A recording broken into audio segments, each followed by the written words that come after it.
Yeah, I can hear it.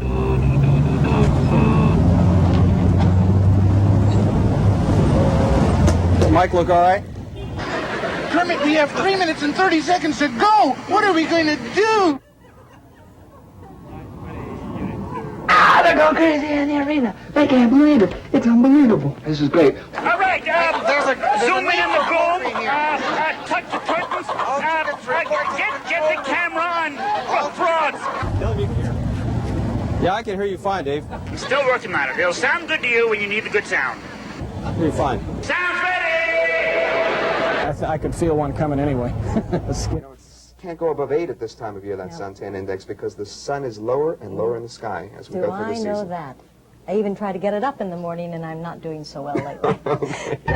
This is NBC News Update with Jane Pauley. Well, I can't do it. It's without a major expedition over to 11 Avenue.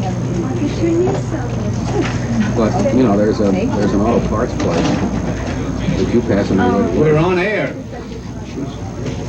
Hello. Just go ahead. I'm starting to say I'm sorry I'm late. I'm sorry we're late. Microphone. The cost of living.